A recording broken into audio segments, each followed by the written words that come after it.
Let's go ahead and get started.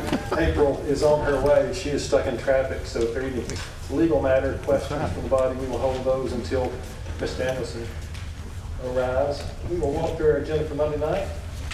Resolution, item number 3, Mr. Dickerson, is changing work sessions and meetings of the council for all of 2025 to accommodate holidays. Yes, that's correct. It's for Martin Luther King Jr. Day, Labor Day, and then Thanksgiving Day for the work session. Very good. Any questions about that from the body? Appreciate very much doing those once a year instead of waiting. Thank you, Mr. Superintendent. You're welcome. Item 4, Ms. Carrier, is a resolution authorizing the mayor to execute an agreement with USI Insurance. Yes, sir. Good evening. So tonight for your consideration is the renewal of an agreement for our insurance consultant position with USI Insurance Services, Mr. James Brittle. As you know, he helps us throughout the year with the renewal of all of our insurance products, as well as marketing the city to prospective insurance carriers, and helps us with contract reviews, certificates of insurance, and that sort of thing. If approved, this policy would be our 4th year of business with them. We're very happy with their services. There is a 20% increase from last year, but this is an annual contract with 2 additional years at the same price with no increase. And also, I wanted to mention that by having a fee-based contract instead of commission-based, in this calendar year, we have saved over $148,000. So I think it's very good for the city. Any questions for Ms. Carrier? Very good. You'll be back with us Monday night, sir? Unfortunately, I have to take a mentor of mine out of town to deer hunt. We mentor inner city youth from Parker High School. And unfortunately, our annual deer hunt for them after their school class is in this Friday. We're going to be in South Alabama, so I will not be able to be here. I think that's an important endeavor, but Ms. Carrier knows how to get a hold of you throughout today or tomorrow or Monday in case we have questions. Absolutely, and Monday as well. Very good, sir. And I'll Thank be you. here Monday. Thank you, ma'am. Thank you. Thank you. Mr. Knighton has item 5, an execution of agreement with Global Experience Specialist. Yes, sir. This is simply as part of our exhibition at the International Council of Shopping Centers in Las Vegas, which we'll be doing in May of 2025. It's part of it. We're required to engage a vendor to assist with material handling and booth setup, and that's what this is. And legal has reviewed it and had no issues with it. Any questions for Mr. Knighton on that item? Thank you, sir. Mr. Aldaca has item 6. That's a resolution authorizing an agreement with Cook's Pest Control. Yes, sir. We have 3 buildings, city buildings that are coming up for renewal. We used to do a liquid treatment.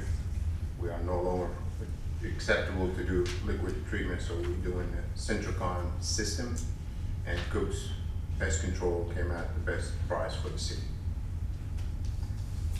Any questions for Mr. Aldaca? Thank you, sir. Yes, sir. Ms. Cornett is here for the next 3. Number 7 accepts a contribution from Alabama Department of Tourism and amends the budget for that. Yes, so this is also a request to allow me to sign a letter of understanding accepting this grant. So Alabama Tourism has appropriated $7,800 to help offset costs from the Hartford Nationals, $7,800 worth from fiscal year 24. So we're asking permission to accept that gift and also permission to execute the contract. Any questions for Ms. Cornett? Item 8 is very similar, Ms. Cornett, a contribution from tourism. That's right. This contribution is for $3,900, and this was to help offset the cost of the. I might have mixed these up. The $7,800 one was for the firefighter challenge, and then the $3,900 one was for the Hartford Nationals. So, like the other one, we have a letter of understanding that needs to be signed. So, I'm asking for permission to sign that and also to accept the grant to offset our costs that we've already budgeted and paid for in fiscal '24. Any questions on that item? Alrighty, and then finally, Ms. Cornett, item 9, amending the budget for the purchase of a vehicle. Yes, this is a budget amendment request to use some of the drug funds to purchase a vehicle. The police department have received permission to use the drug funds for this purpose, and so you might remember that this is one of our special revenue funds, which are designated monies that come into the city to be used for specific purposes. Very good. Any questions on that item? Thank you, Ms. Cornett. Thank you. Mr. Reeves has 4 in a row with item 10. This is a renewal of a professional management agreement with Clearwater. Yes, sir. Thank you, Mr. Lyda. This is an agreement of existing contract that we have with Clearwater Solutions. It is for engineering and related professional management and operation services affiliated with the Amherst and River Chase wastewater treatment systems. Clearwater Solutions has worked with the city of Hoover for the past 17 years. They've done a great job and they've been instrumental in keeping the city in compliance with their ADM permits. This agreement, as I said, is similar to the last agreement with Clearwater. It's a 3-year period with the option of 1 3-year period extension. And as with the last agreement, the city may terminate this agreement at any time by giving a 30-day written notice to Clearwater Solutions. A couple of minor changes to the agreement is there's a cap on the allowable CPI increase to a maximum of 5% per year.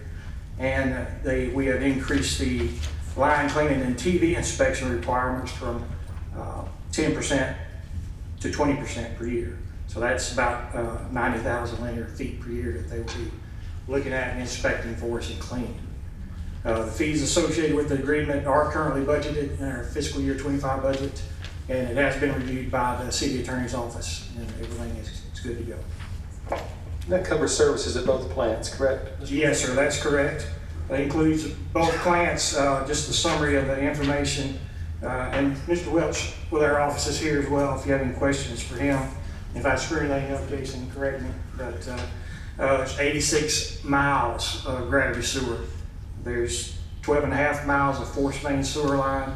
There's 43 pump stations, and there's 2,745 manholes associated with our system. So it's an enormous system, and they do a great job.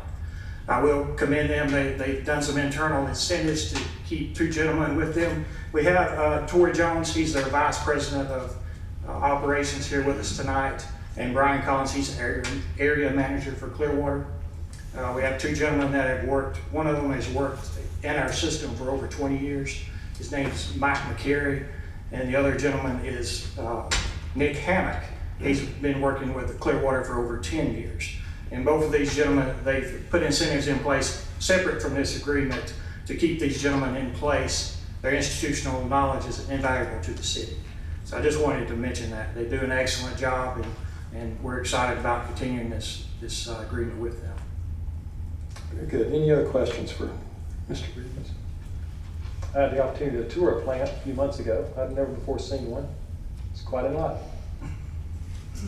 You don't forget it, do you? Oh, no. Item 11, a resolution authorizing the mayor to execute an agreement with Southern Lighting and Traffic Systems. Yes, sir. This is a renewal of our annual software and maintenance agreement with Southern Lighting and Traffic Systems for support of 85 traffic signal controllers located throughout the city. This signal system was installed in 2018. This is a yearly maintenance agreement. It's for $16,000, which is roughly $188 per intersection. This money is also budgeted in this year's budget. Any questions for Mr. Reeves on the traffic systems? All right, item 12 is accepting public, we can take actually 12 and 13 together, Mr. Reeves, if you don't mind, since they're alike, beginning with the Trace Crossings 21st sector and then the Glasscock Crossing acceptance. Yes, sir. Our staff, and especially Mr. Welch behind me, they've inspected and reviewed both of these items, both Glasscock and Trace Crossings for compliance. Everything is in order, and we recommend accepting these subdivisions for maintenance. These also have been reviewed by the city attorney's office. Any questions for either the Trace Crossings or Glasscock Crossing acceptance? Thank you, gentlemen. All right, thank you. Item 14 is an item that was continued from a month ago, appointing 2 members to the Stadium Trace Village Improvement District. Any questions on that item? I do. I guess it was probably before my time. What's the purpose of the improvement district? Anybody know?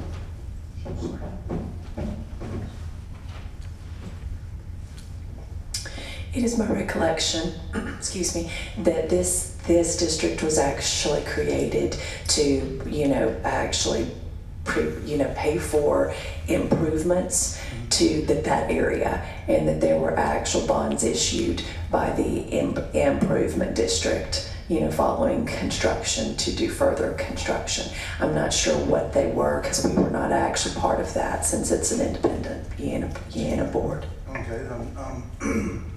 We got 2 people here to put on the board with a committee. How many total are on the committee now, and who are they? There are 3, and I believe one of them is Lawrence Kadish, William Kadish, and Jim Massengill. Okay. So, who's the chair of the committee?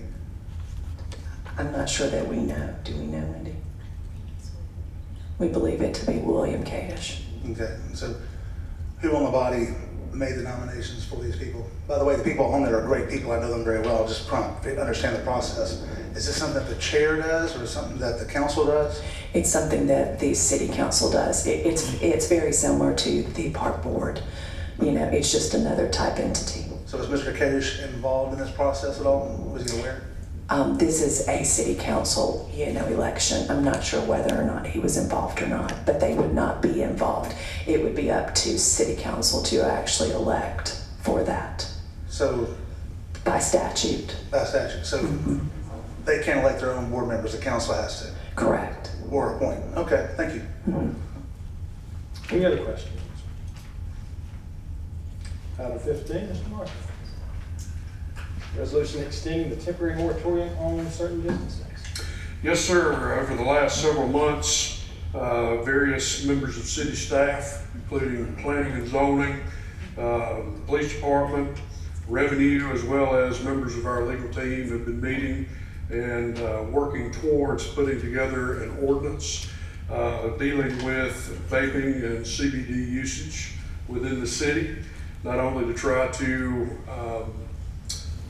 point out proper placement of these businesses, if that is the primary principal use, the retail sale of CBD and vaping products, but also to include provisions and guardrails on those products in general and their sale across the city. As we have gotten further into this exercise and making sure that we are in lockstep with state law, it's going to take us a little bit more time to work through those nuances, and I believe a couple of additional months should be enough to get us to a point where we have an ordinance for this body to consider. The request is for a 6-month extension. Hopefully it will not take that long, and we can go ahead and wrap this up sooner than that. Very good. Any questions for Mr. Martin on the extension? One question. How many vape stores do we have? Do you know?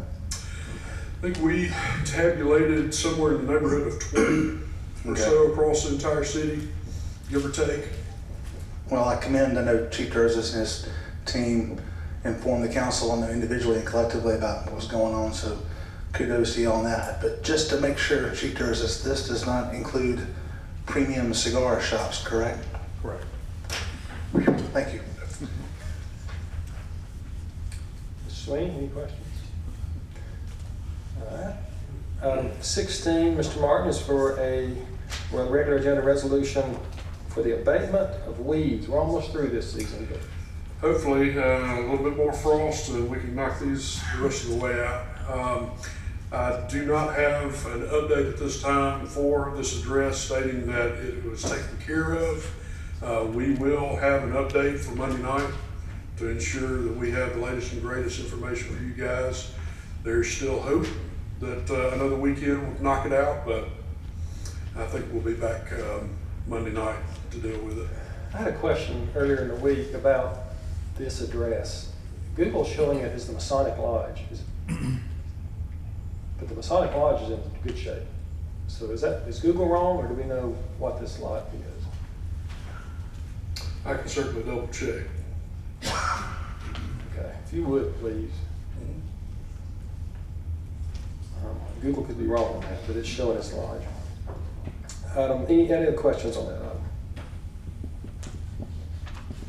Item 17 is an ordinance to zone property at 2985 John Hawkins Parkway. Yes, this is coming back for second reading and final consideration. This is the large lot at the end of the Paradise Lakes subdivision that has a conservation easement across it. Some of you will recall this was originally part of the holdings for the Patton Creek Shopping Center, but is on the opposite side of the tributary from the shopping center proper. There is within the conservation easement recorded on the property provision for one single-family residential dwelling, and that is the purpose for which we are requesting this zoning change. Very good. Any questions regarding that item?